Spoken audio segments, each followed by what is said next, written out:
When most people think of the Civil War, they think of Gettysburg and Antietam, or maybe Shiloh and Vicksburg. I'm standing now at the site of the Battle of Glorieta Pass, just east of Santa Fe, New Mexico. So what brought the war between the states all the way out into a territory still decades away from statehood? Well, in the summer of 1861, Confederate Brigadier General Henry Sibley went to Richmond with a bold plan to take an army through New Mexico to the gold and silver mines of Colorado, and from there all the way to the seaports of California, bringing the entire Southwest under Confederate control. President Jefferson Davis, seeing the potential for great reward at little cost, approved the plan, so General Sibley went to Texas to recruit volunteers for his expedition. In February of 1862, the Confederates set out from El Paso, Texas into New Mexico.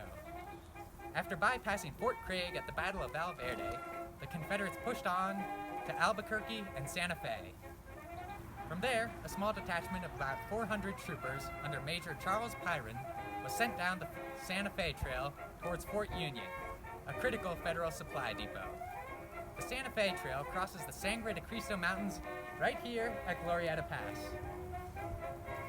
On March 26th, the Confederates marched through the pass here and encountered a small body of Union forces waiting on the other side.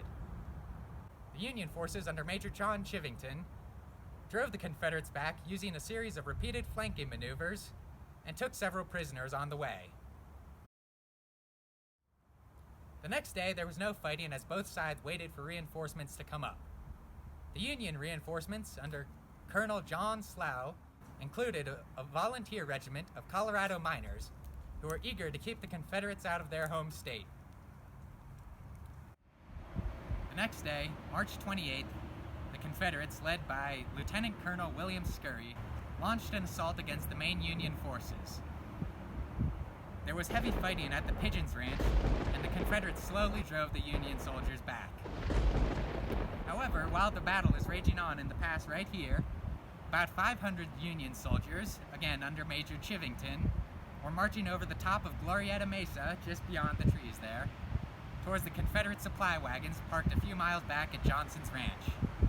They reached the supplies, which were virtually undefended, burned them, and returned to their camps later that night. At the end of the day, the Confederates held the field. However, due to the loss of their supplies, they were compelled to withdraw shortly afterwards. Although this battle was relatively minor as far as Civil War battles go, with only about 370 casualties in total, it is often called the Gettysburg of the West, because it was here that the Union forces turned back the Confederate invasion. This battle ultimately led to the Confederates withdrawing from New Mexico entirely, leaving the territory under federal control for the duration of the war.